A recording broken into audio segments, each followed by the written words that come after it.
야고보서 2장 보겠습니다. 1절부터 9절까지 받들겠습니다.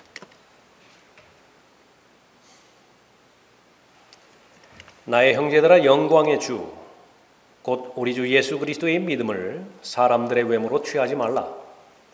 만일 너희 집회에 금가락지를 끼고 화려한 옷을 입은 사람이 들어오고 또 남루한 옷을 입은 가난한 사람이 들어올 때에 화려한 옷을 입은 사람을 보고 말하기를 여기 좋은 자리에 앉으시오 하고 또 가난한 사람에게 말하기를 거기 서 있든지 여기 내 발판 아래에 앉든지 하라고 한다면 너희는 너희 가운데 차별하며 또한 악한 생각으로 판단하는 자가 되는 것이 아니냐. 나의 사랑하는 형제들아, 경청하라. 하나님께서는 이 세상의 가난한 자들을 택하시어 믿음 안에서 부유하게 하시고 자기를 사랑하는 자들에게 약속하신 그 왕국의 상속자들로 삼으신 것이 아니냐. 그런데 너희가 가난한 자들을 멸시하였도다. 부자들은 너희를 압제하고 또 재판석 앞으로 끌고 가지 아니하느냐. 너희를 일컫는 그 아름다운 이름을 못 오가는 자들은 그들이 아니냐. 너희가 정녕 성경대로 내 이웃을 내 자신과 같이 사랑하라는 왕의 법을 지키면 잘하는 것이라. 그러나 너희가 사람을 외모로 취하면 죄를 짓는 것이니 율법이 너희를 범죄자로 정죄할 것이라. 자, 오늘의 설교의 제목은 사람 차별입니다. 하나님께서 가장 싫어하시는 사람, 그 가운데 하나가 사람 차별하는 사람이라 아주 구체적으로 잘 말씀하고 있죠. 실제 물건이 있고 그 물건을 포장한 포장지가 있습니다. 그 물건의 가치를 포장지로 판단할 수는 없죠. 그런데 어리석게도 많은 경우에 그 실제 물건의 가치를 포장하고 있는 포장지로 판단하는 것입니다. 그리스도인은 조개 속에 있는 진주와 같습니다. 또 밭에 감추어진 보물과도 같죠. 겉으로 보기에는 아무 내세울 것 없고 또 자랑할 것도 없는 지극히 평범한 사람입니다. 그러나 그 안에 하나님께서 보시기에 보물이 담겨져 있다고 한다면 그것은 하나님의 능력을 소유한 사람이라 그렇게 할 수 있죠. 참된 믿음, 그것은 사람을 차별하지 않습니다.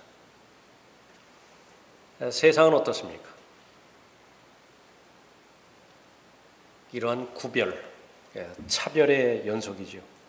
세상은 항상 가난한 자와 또 부유한 자를 구별지어 왔습니다. 부자는 가난한 자보다 더 중요한 사람이고 더 가치 있는 사람이고 또 그렇기 때문에 더 대우를 잘 받아왔습니다. 그것이 마땅해요. 누구나가 다 그렇게 인정합니다. 부자는 부자대로, 가난한 자는 가난한 자대로 받아들이는 것이죠. 사람이 만든 구별입니다. 신분의 차별을 두고요. 귀족과 노예, 또 물질을 근거로 해서 차별을 두죠. 부자와 또 가난한 자, 많이 배우고 그렇지 못한 자, 사회적 지위가 높은 자와 그렇지 못한 자. 하나님 안에서는 그러한 모든 차별이 없습니다. 그리스도 안에 있다라고 하는 이유 하나만으로, 또 복음 안에 있다라고 하는 이유만으로 그러니까 유대인과 헬라인의 구별, 차별이 없는 것부터 시작해서 오늘 본문 말씀에 나와 있는 것처럼 어떤 외부적인 환경, 조건, 그것에 의해서 그 사람을 평가하는데 좌우되지 않는 것입니다.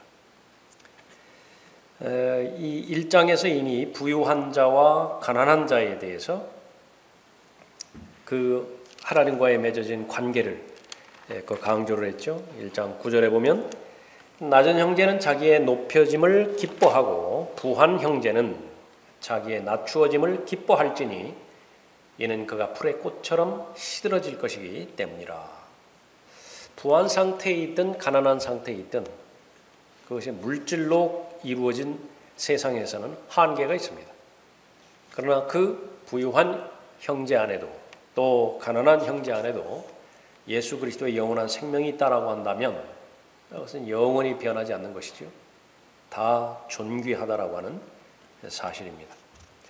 또 참된 종교의 특징 가운데 하나가 바로 고난 중에 있는 고아들과 과부들을 돌아보는 것이라 그렇게 언급하고 있죠. 1장 27절에서 도움이 필요로 한 그런 그 사람들입니다. 오늘 본 말씀에서는 이 부자들에 대해서 특히 가난한 사람들과 부자들에 대해서 차별이 있는 것인데 예수 그리스도를 존중하는 사람이라고 하면 모두 다 존중해야 돼요. 신실한 그리스도인이기 때문에 그렇습니다. 예수 그리스도 이름은 1절에 나와 있는 것처럼 우리 주 예수 그리스도의 믿음, 영광의 주라고 나와 있죠.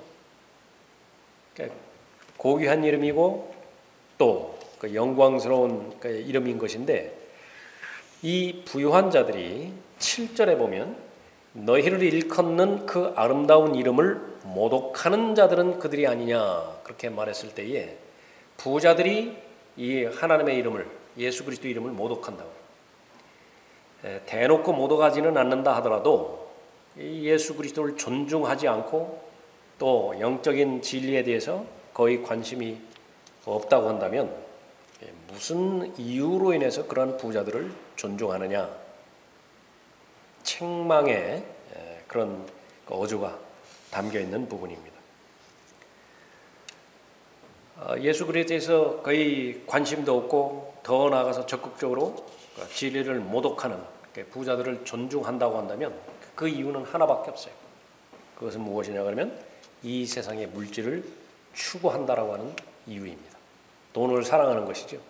그런 사람들하고 같이 있음으로 인해서 돈에 대해서 혜택을 얻어볼까라고 하는 그런 마음이 있는 것입니다. 사람 차별, 하나님께서 싫어하시는 사람입니다. 절대로 사람 차별을 하지 않아야 되겠죠. 어떻게 해야 되는 것인가? 첫 번째로 하나님께서 사람을 외모로 취하지 말라라고 하는 명령을 하셨는데 그 명령을 기억할 수 있어야 됩니다. 1절 보십시오. 나의 형제들아 영광의 주 곧 우리 주 예수 그리스도의 믿음을 사람들의 외모로 취하지 말라. 많은 경우에 외모로 취하니까 그러지 말라라고 아주 강력하게 말씀하고 있습니다. 성경 전체에 걸쳐서 차별을 금지를 합니다. 공평하게 대하라고 하는 것이죠. 레위기 19장 15절에서 너희는 재판 중에 불의를 행하지 말며 불의를 행하는 것이 무엇인가? 구체적으로 나오는 것인데 너는 가난한 사람이라고 존중해 주지 말며 강한 사람이라고 존귀히 여기지 말고 오직 의 가운데서 내 이웃을 판단할지니라.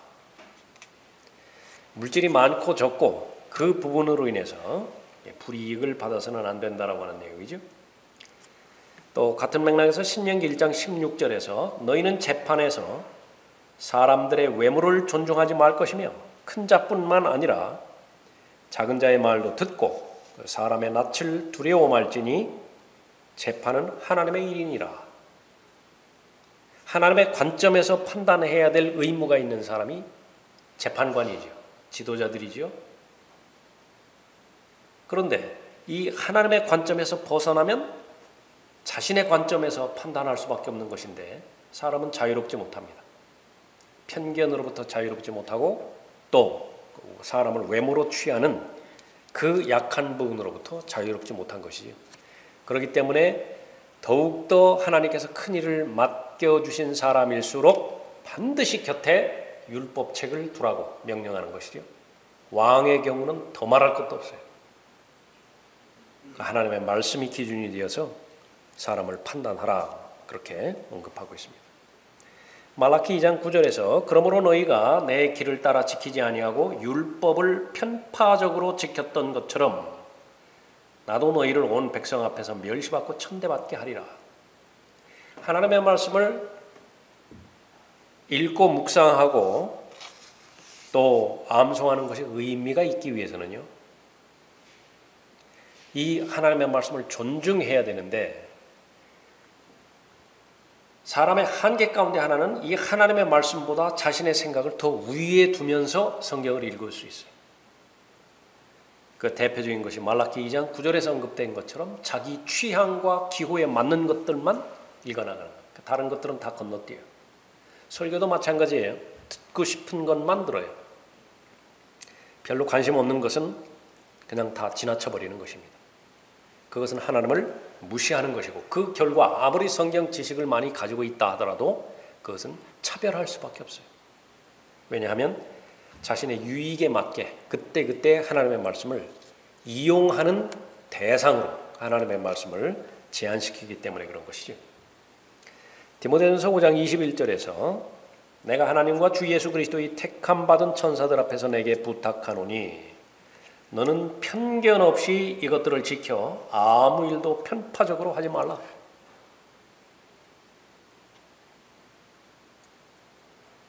가장 중요한 것은 목자들에게 해당되어지는 부분이죠. 그 부분들을 기점으로 해서 모든 그리스도인의 경우에는 사람을 대하는 데 있어서 외모로 판단해서는 안 되는 것입니다. 나이 많은 사람들 존경해야 되죠. 또 경험이 많고 경륜이 있는 사람들 마땅히 존경해야 됩니다. 단 전제 조건은 그러한 모든 존경의 대상인 사람들은 그 예수 그리스도를 존중할 것이라고, 예수 그리스도를 사랑하는 그런 대상들일 것이지요. 그러나 거기에서 벗어났다고 한다면 우선적으로 하나님의 말씀의 기준을 먼저 두어야 될 것입니다.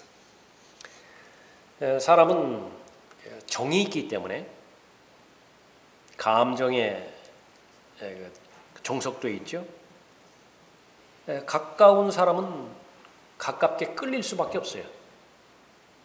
모든 사람이 동의하는 것입니다. 팔은 안으로 굽어요. 그러니까 그것을 극복할 수 있는 것이 바로 그리스도인입니다. 반드시 차별로부터 자유로워져야 되는 것이에요. 유다서 16절에는 이들은 원망하는 자들이요 불평하는 자들이요 그들의 정욕을 따라 행하는 자들이라.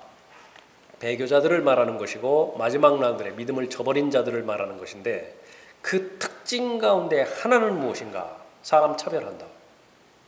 또 그들의 입으로는 과장하는 말을 하고 유익을 위해 사람들의 외모를 칭찬하는 자들이라. 아무리 말은 그럴듯하게 한다 하더라도요, 돈을 얻기 위해서 그런 태도를 취하는 것입니다. 성경은 그것을 꿰뚫어 보고 있어요. 그래서 말을 하는데 과장되게 말을 해요. 사실을 사실대로 말하는 것이 아니라 부풀려서 이야기하는 것이죠. 그러니까 다 무엇 때문에 그런 것이냐, 유익이 있어요. 이익을 얻고자 하는 마음 가운데서 사람들의 외모를 칭찬하는 자들이라 언급하고 있죠. 세상에는 인종차별이 있고 또 부의 차별이 있고 지식의 차별이 있고 또 사회적 지위로 인한 그런 차별이 있습니다. 차별을 차별로 받아들이는 그 대상이라고 한다면 그 사람 고유의 인격적인 가치를 무시한다라고 하는 말이죠. 사람은 이 자존감이 있는 것인데, 그것은 자존감이라고 하는 것은 하나님께서 부여해 주신 가치를 말하는 거예요. 혼의 가치이지요. 그것은 세상의 어떤 것과도 비교할 수 없는 절대적인 가치를 말하는 것입니다. 그것이 무시당했을 때 상당히 불쾌하죠. 오늘 특별히 이 하나님 말씀 살펴보면서 우리는 하나님의 말씀을 내게 적용할 때 의미가 있는 부분이니까 늘 자신의 마음을 성찰해 봐야 되죠. 그래서 나는 얼마만큼 사람을 차별하는 사람인가, 거기에 초점을 맞췄으면 합니다. 차별받았을 때 얼마나 불쾌하고 억울하고 이 부분들을 반면교사로 삼아서 나는 지금까지 얼마만큼 사람들을 차별해 왔는가. 어떤 사람이 말했어요. 그 사람의 인격을 알아보려고 한다면 식당에서 그 사람의 자세를 알아보면, 그 사람의 언행을 알아보면 알 수 있을 것이다. 무슨 말이에요? 다 심부름하는 사람도 자기 아랫사람 같지요. 막대한다. 그 사람이 실제 인격이라고 하는 거예요. 감정 노동하는 사람들이 있죠. 전화 받고 응대해야 되고 무조건 친절하게 돼야 된다라고 하는 그 부분을 그 사람들이 그걸 완전히 악용을 한다. 그때 보면 그 사람의 인격이 드러나는 거예요.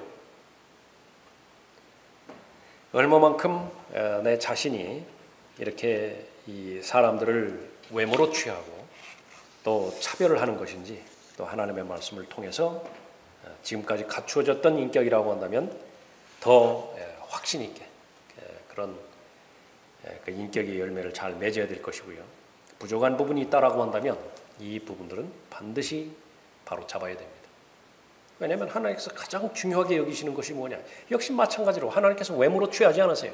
그 사람이 무슨 결과를 냈건 무엇을 많이 생산했건 그것이 동기가 순수한 상태에서 나온 성령의 열매일 때에 의미가 있죠.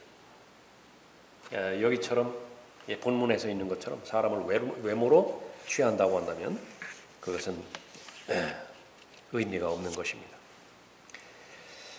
실제적으로 말하면 그리스도인이라고 하는 사람들이 더 유별이 사람 차별이 심해요. 경험해 보니 그렇습니다. 아주 무시를 한다. 그 가운데서도 목사들이 더 심해요. 목사들이. 믿음 생활이 오래되면 될수록 자기가 구축하는 그 형식이 있습니다. 그 틀이 있어요. 무서운 겁니다. 그 틀을 계속해서 깨나가야 돼요. 하나님의 말씀으로, 하나님의 은혜의 능력. 첫 번째 예수 그리스도를 사랑했던 그 첫사랑을 최소한 유지하는 것이 그리스도인의 의무라고 한다면 첫 번째 하나님 앞에서의 낮아진 위치, 그것을 계속해서 유지하는 것이 또한 그리스도인의 거룩한 의무예요. 왜 성경에서 이런 부분들이 계속해서 자주 반복적으로 경고의 말씀으로 들려주고 있습니까? 본성이 그냥 놔두면 교만해지기 때문에 그렇습니다. 성령의 통제를 받지 않고 말씀의 통제를 받지 않고 말씀과 기도를 통해서 그냥 방치되어지면 무언가 된 줄로 알아요. 그냥 막대한다. 그래서는 안 되는 것입니다. 에베소서 6장 9절에서 그분은 사람을 외모로 판단하지 않으심을 너희가 알기 때문이라. 아시죠? 하나님 그분에 대해서 계시해 주셨는데 사람을 외모로 판단하지 않는 분이시다. 그분을 믿고 그분을 따라가는 그리스도인들은 마찬가지로 하나님의 성품을 그대로 소유할 수 있어야 되겠죠. 외모로 판단해서는 안 돼요. 골로새서 2장 25절에서 그러나 악을 행하는 자는 자기가 행한 악에 대하여 받으리니 거기에는 사람을 외모로 취하심이 없느니라. 역시 마찬가지로 그것을 뿌렸다고 한다면 거두게 돼 있다라고 하는 사실입니다. 실족하게 했는데 그것이 그냥 아무렇지도 않게 그냥 넘어가 버렸다. 기억에서 사라졌다고 해서 그 사실이 사라졌다고 한다면 성경을 믿지 않는 사람이죠. 그것은 반드시 평가받게 돼 있어요. 베드로전서 1장 17절에서 또 외모로 보지 않으시고 각 사람의 행위에 따라 판단하시는 분을 너희가 아버지라 부른다면 아버지가 어떤 분이시라고요? 외모로 판단하지 않는 분이시다. 그러니까 그것을 믿는다고 한다면 이곳 나그네 시절을 두려움 가운데서 보내라. 베드로전서 1장 17절에서 말씀하고 있는 것입니다. 그리스도인은 마땅히 존중해야 되는 사람을 존중합니다. 돈이 많고 돈이 적고 그것과는 상관이 없어요. 또 하나님께서 부여해 주신 권위 있는 그런 권위자들이 있죠. 그 가운데 하나가 왕이죠. 베드로가 살았던 그 시절에는 네로가 왕이었어요. 왕을 존중해야 돼요. 존경하라고까지 그렇게 언급하고 있죠. 그리스도인은 마땅히 판단해야 되는 사람입니다. 그 사람이 구원받았는지 구원받지 않았는지 정확하게 판단하고 올바른 진리의 말씀을 잘 제시를 해야 되겠죠. 그 부분과 더불어서 사람을 차별하지 말라라고 하는, 외모로 판단하지 말라라고 하는 하나님의 말씀에 우리는 반드시 순종해야 됩니다. 그래야 하나님께서 싫어하는 대상이 되지 않을 수 있는 것입니다. 사람 차별하지 말아야 되죠. 사람 차별하면 하나님과 동행할 수 없기 때문에 그렇습니다. 두 번째로 사람 차별하지 않으면 무엇으로 사람을 차별하는지 잘 알아야 돼요. 각 사람마다 다 자기가 존중하고 자기가 소중하게 여기는 것이 있습니다. 한 예를 2절 이후에 들었어요. 그것은 돈이 많고 돈이 적은 사람이에요. 많은 부분에 여기에 해당되겠죠. 2절 보십시오. 만일 너희 집회에 금가락지를 끼고 화려한 옷을 입은 사람이 들어오고 또 남루한 옷을 입은 가난한 사람이 들어올 때에 화려한 옷을 입은 사람을 보고 말하기를 여기 좋은 자리에 앉으시오 하고 또 가난한 사람에게 말하기를 거기 서 있든지 여기 내 발판 아래 있든지 하라고 한다면 너희는 너희 가운데 차별하며 또한 악한 생각으로 판단하는 자가 되는 것이 아니냐. 하나님 보시기에 부유한 사람, 가난한 사람, 그 기준이 무엇일까요? 먹을 것과 입을 것이에요. 먹을 것 풍족하고 입을 것이 본문에 나와 있는 것처럼 화려한 옷을 입을 수 있다 그러면 부자예요. 가난한 사람은 어떻습니까? 1장 마지막 절에 있는 것처럼 고아와 과부 같은 사람이에요. 가난한 자는 멸시받게 되어 있어요. 또 부자는 대우받게 되어 있습니다. 그러니까 그 전제하에서 우리가 살아가야 돼요. 세상이 그래요. 잠언 14장 20절에서 가난한 자는 자기 이웃에게 미움을 받으나 부자에게는 많은 친구가 있느니라. 한번 생각해 보세요. 여러분 삶의 현장 맞습니까? 예, 맞아요. 하나님 말씀이라고. 가난한 자가 찾아왔다. 아주 꺼린다고요. 또 이번에 또 무엇 때문에 찾아왔는지. 전화 걸려고 와도 별로 달갑지 않다고요. 무엇 때문에 전화를 했는지. 도움 받을 것은 없고 내가 나한테 도움을 요청할 일만 있으니까 그렇죠. 부자는 어때요? 너무 반갑다. 부자가 찾아온다든지 부자에게 무슨 전화를 한다든지 만나서 식사를 한번 하자라든지 그 소식 들으면.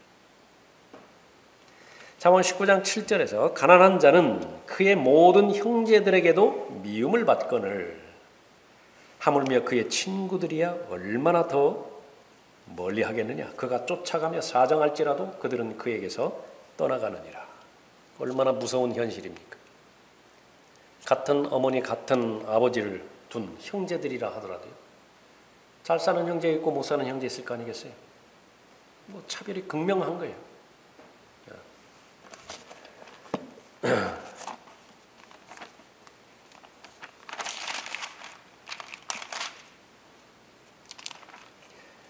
전도서 9장 13절에서는요.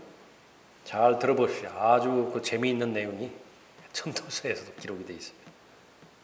내가 또한 해 아래서 이 지혜를 보았노니 내게는 대단한 것처럼 보였도다. 작은 성읍이 있어 그 안에는 사람이 별로 없었는데 한 큰 왕이 그 성읍을 향해 와서 포위하고 그것을 향해 큰 보루를 쌓았도다. 그런데 그 성읍에는 한 가난한 현명한 사람이 있어 그가 그의 지혜로 그 성읍을 구하였으나 아무도 그 가난한 사람을 기억하는 자가 없었도다. 그러므로 내가 말하기를 지혜가 힘보다 낫지만 가난한 자의 지혜는 멸시를 받고 그의 말들은 경청되지 않는도다 하였노라. 교회에서도 얼마든지 일어날 수 있는 일이에요. 세상적인 영향력을 지닌 사람이라고 한다면요. 교회에서도 그 사람의 영향력 밑으로 들어가려고 한다. 속성이에요. 속성. 돈을 가진 사람이라든지 사회적 지위가 있는 사람이라든지 많이 배운 사람이라든지 그 이유만으로 영적인 기준을 포기를 해버려요. 본문 말씀에서 공을 세운 사람은 가난한 자의 지혜 때문에 성을 지켜냈다고. 아무도 인정해 주지 않아요. 반대로 부자가 그런 지혜를 내서 큰 공을 세웠다고 한번 생각해 봅시다. 대서 특별하겠죠. 가난한 자는 멸시받게 되어 있고 부자는 대우받게 되어 있는 것입니다. 자, 이것은 이제 한 예를 나타내는 부분이고요. 어떤 사람의 경우는 배움에 대해서 아주 심한 컴플렉스 지닌 사람이 있어요. 그 사람 앞에서 자기보다 배우지 못한 사람에 대해서는 아주 엄격한 가불의 관계를 유지를 하고요. 자기보다 더 많이 배운 사람 앞에서는 모든 것을 다 숙이고 들어간다. 이러한 모든 여러 가지 형태의 것들을 나는 어떤 부분에 있어서 사람을 차별하는 것인가? 그걸 잘 알아야 돼요. 무엇 때문에 그렇습니까? 우리는 하나님의 그 거룩하신 이름, 그 영광스러운 이름, 그 아름다운 이름을 계속 찬양해야 될 사람이고 그 아름다운 이름을 계속 전파해야 될 사람이죠. 근데 만약에 사람 차별을 하는 것이 하나님 앞에 드러났다 그러면은요, 7절에 있는 것처럼, 본문 7절에 있는 것처럼 그 아름다운 이름을 모독하는 자로 전락해 버리는 것이. 그러니까 그 상태에서 벗어나지 못한 상태에서 무엇을 해본들 하나님께 무슨 기쁨이 되겠어요? 그 상태에서 무엇을 행하건 성령 안에 있는 의와 화평과 기쁨으로 하나님께서 채워주시겠어요? 불가능하겠죠? 매일매일마다 기도하면서 자신의 마음을 성찬하면서 나는 어떤 형태로든지 집에서면 집, 교회에서면 교회, 또 직장에서면 직장, 또 친한 사람이면 친한 사람, 처음 보는 사람이면 처음 보는 사람, 나는 차별하지 않았는가? 특히 나보다 열등한 위치에 있다라고 본인이 생각하는 사람들에 대해서. 그런 것은 하나님께서 분명하게 말씀하십니다. 포장지예요. 포장지. 포장지 안에는 물건이 있다고요. 만약에 그 물건이라고 하는 것이 질그릇 안에 담겨있는 보물이라고 한다고 한다면 그보다 더 어리석은 짓이 어디 있어요? 모두가 다 예수 그리스도를 소유하고 있어요. 예수 그리스도 안에 있는 영생이 있죠. 진리가 있죠. 그 보물을 다 소유하고 있는 것인데 그 사람의 환경적인 요인으로 인해서 차별했다라고 한다면 하나님께서는 원치 않는 사람으로 그렇게 발견이 되어지는 것이죠. 절대로 사람 차별해서는 안 되는 것입니다. 사람 차별하지 않으면 어떻게 됩니까? 세 번째로 하나님의 관점에서 사람을 바라보면 됩니다. 5절 보십시오. 나의 사랑하는 형제들아 경청하라. 하나님께서는 이 세상의 가난한 자들을 택하시어 믿음 안에서 부유하게 하시고 가난한 자들을 하나님께서 택하셨어요. 믿음 안에서 부유하게 하셨습니다. 자기를 사랑하는 자들에게 약속하신 그 왕국의 상속자들로 삼으신 것이 아니냐? 그런데 너희가 가난한 자들을 멸시하였도다. 그 가난한 자가 누구라고요? 하나님께서 선택하신 자인데, 더 나아가서 하나님의 자녀들인데 무시해버렸어요. 하나님께서 얼마나 불쾌해 여기시겠어요. 이 신약적인 교리에 따른다고 한다면 예수 그리스도의 피값으로 사신 그런 대상들 아니겠어요? 근데 무시를 해버렸다. 너희가 가난한 자들을 멸시하였도다. 부자들은 너희를 압제하고 또 재판석 앞으로 끌고 가지 아니하였느냐. 우선적으로는 하나님의 관점에서 사람을 보아야 되는 것이죠. 5절에서는 하나님께서는 가난한 자를 선택하셨다 그렇게 말씀하십니다. 야고보서를 교리적으로 우선적으로 볼 때에 대환란 때에 하나님께서는 이 이스라엘의 남은 자들 선택하시죠. 그 사람들은 모두 다 가난한 자들이에요.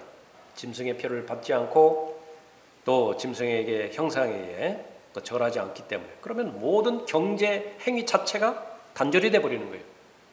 살 수도 없고 팔 수도 없어요. 매매가 금지가 된다.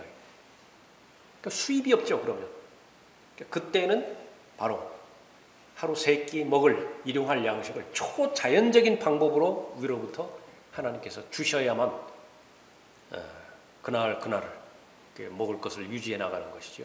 가난한 자들이에요. 근데 그 가난한 자들을 하나님께서 선택하셨습니다. 대표적으로 요한계시록 7장에 나와 있는 14만 4천 명으로 대표되어져 있는 이스라엘 지파 남은 자들이라. 반면에 부자들은 이제 어떻게 되는 것입니까? 대환란 때는 구조적으로 돈을 벌 수가 없어요. 666표를 받지 않는다고 한다면. 그런데 모두가 다 그 사탄의 경제 체제 아래 다 들어가 버린 것이죠. 그 가운데서 돈을 번다라고 하는 것은 바로 예수 그리스도를 부인한 사람들을 말하는 것입니다. 신약적으로 와서 하나님께서 부르신 사람들은 어떤 사람들인가? 역시 마찬가지로 세상의 기준에서 탈락한 사람들, 낙오자들, 루저들, 그러니까 그 사람들을 하나님께서 선택하셨다 말씀하고 계시는 것입니다. 두 부류를 선택을 하셨는데 세상에서 어리석은 것들 선택하셨어요. 그 목적은 무엇이냐? 바로 지혜로운 자들을 부끄럽게 하실 목적. 이건 하나님만이 하실 수 있는 거예요. 지혜로운 자를 부끄럽게 하기 위해서는 그 사람들보다 더 지혜로운 자를 선택하실 텐데 그것이 세상의 방법일 텐데, 그러나 지혜로운 자들을, 이 하나님을 대적하고 하나님을 거부한 지혜로운 자들을 말하는 것이죠. 이 자들을 부끄럽게 하기 위해서는 어리석은 것들을 선택하시겠다, 그렇게 말씀하시는 것입니다. 또한 대상은 약한 것들이에요. 약한 것들을 선택하셨어요. 그 목적은 무엇이냐? 강한 것들을 부끄럽게 하시려고.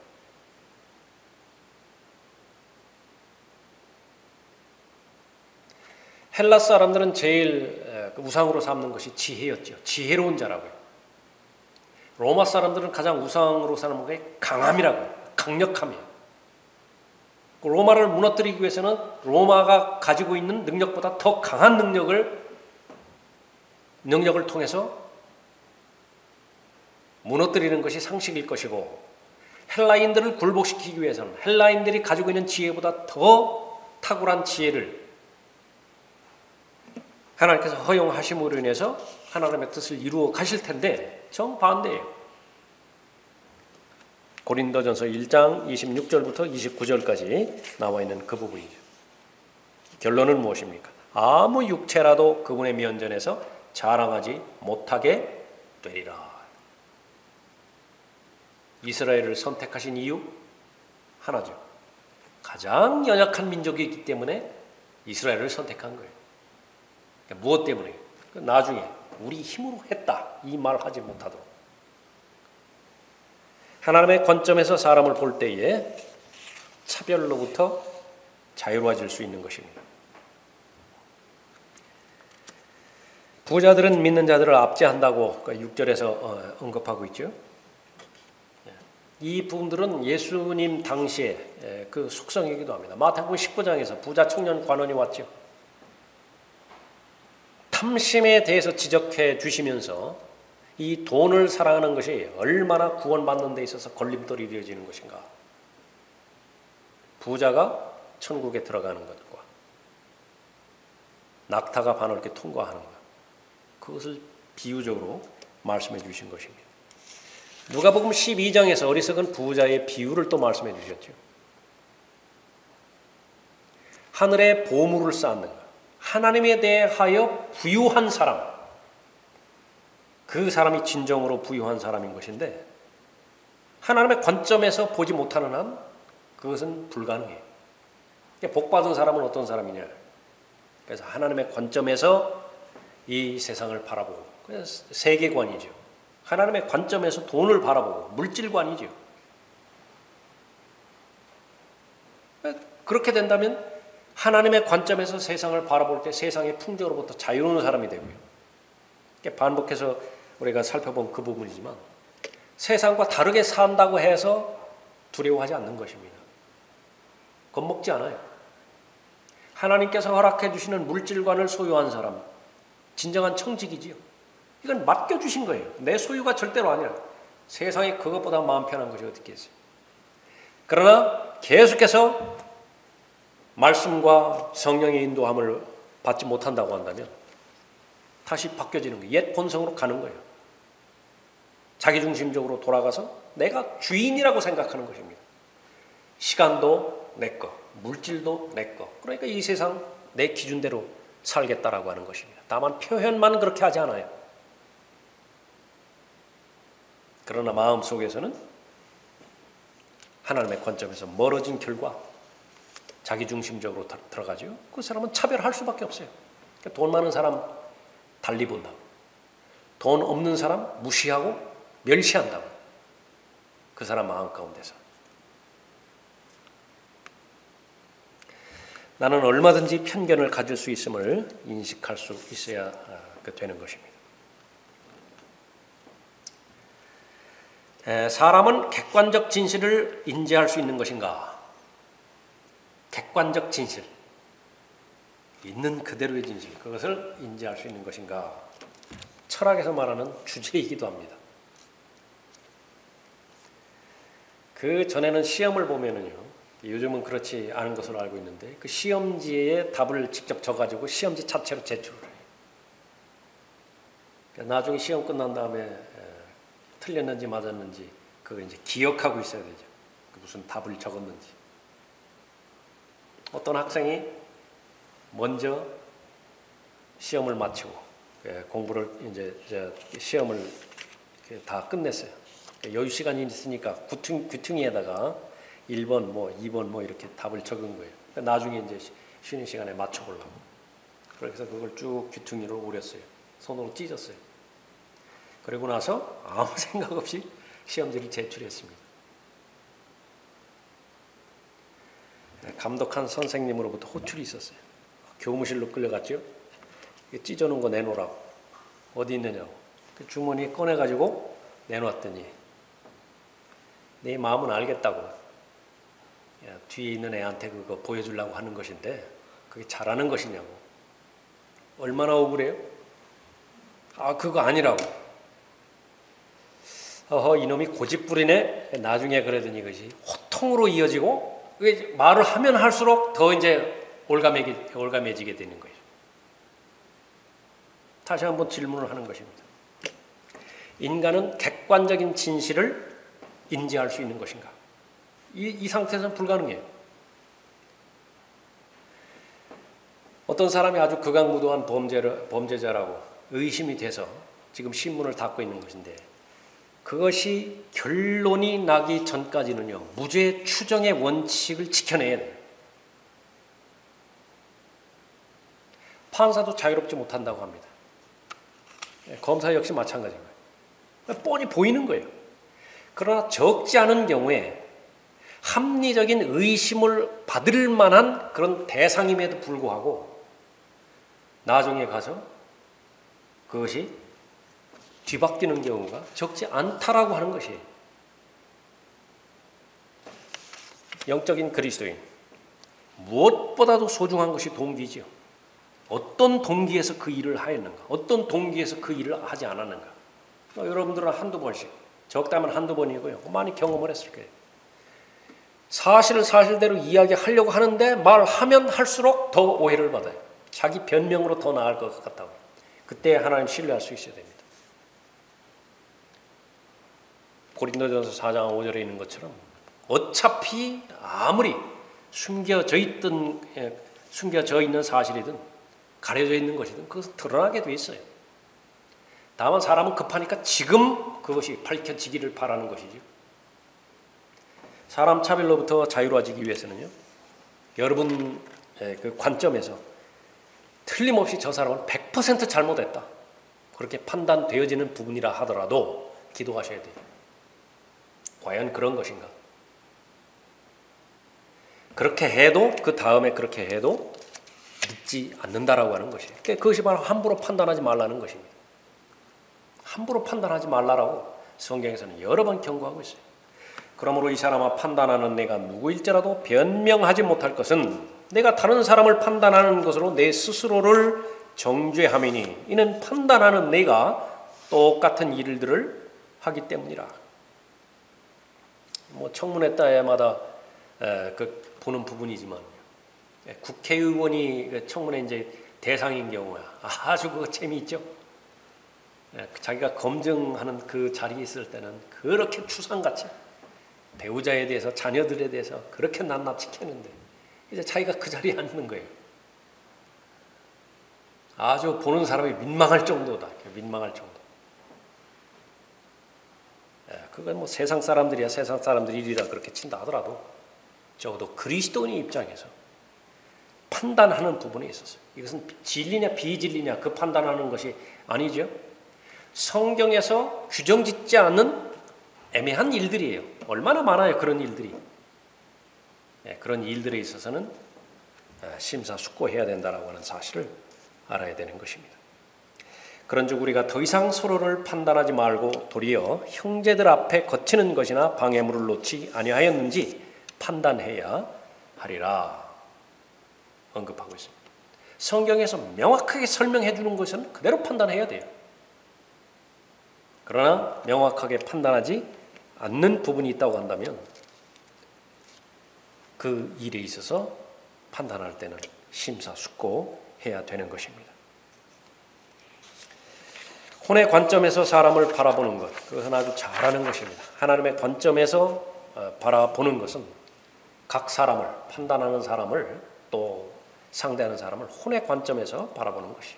마지막 8절 보십시오. 너희가 정녕 성경대로 내 이웃을 내 자신과 같이 사랑하라는 왕의 법을 지키면 잘하는 것이라.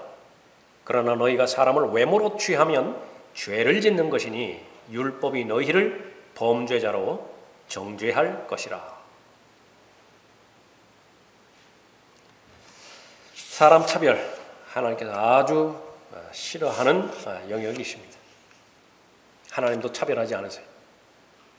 왜 사람이 사람을 차별해요? 가지고 있으면 얼마나 더 가지고 있는 것이, 모든 것을 다 가지고 있는 하나님의 관점에서 보면 그 비교의 대상이 되겠어요? 알면 얼마나 알아요? 전지전능하신 하나님의 관점에서 볼 때 그것이 뭐 아는 것이겠어요? 왜 무언가 되는 줄로 생각하고 또 자신이 하나님의 자리에 앉아서 그렇게 그 사람을 그렇게 판단하는 것입니까? 그것은 성숙되지 못해서 그렇죠. 그 사람이 가지고 있는 믿음은 아직 참된 믿음이 아니에요. 참된 믿음, 그 특징 가운데 하나는 그 사람의 삶을 볼 때에 마음에서도 그렇고 행동에서도 그렇고 결코 사람 차별하지 않는 사람이다. 다른 사람에 대해서는 두 번째 문제고 우선 나 자신이 그런 사람이 돼야 돼요. 처음에 말씀드린 것처럼 여러분 기도하시기 전에 혹시 생각나는 나는 저 사람을 차별한 것이 분명한 사실이었다. 내가 그 사람의 입장에서 볼 때는 대단히 불쾌했을 것이고 대단히 자존심 상했을 것이다. 생각나지 않는데 억지로 들춰낼 필요는 없지만은요. 기도하기 전에 그런 부분이 있다고 한다면 그 부분부터 해결하십시오. 그리고 다짐하십시오. 그것이 사람 차별하는 것이 이제 더 이상 습관이 되지 않도록 어떤 처지에 있든지 간에 구원받았으면 구원받은 사람은 구원받지 못했으면 구원받지 못한 사람처럼 한 인격으로서 하나님께서 바라보시는 그 관점에서 그 사람을 존중하는 거예요. 무엇이 어떻게 내가 반응하는 것이 대하는 것이 그 사람을 하나님께 더 가까이 인도할 수 있는 것인가. 하나님께서 지혜를 주시겠죠. 그 지혜를 통해서 어떠한 사람과의 관계에 놓여 있든지 간에 하나님께서 보시기에 절대로 사람을 차별했다라고 하는 그 판단을 받지 않으시기 바랍니다.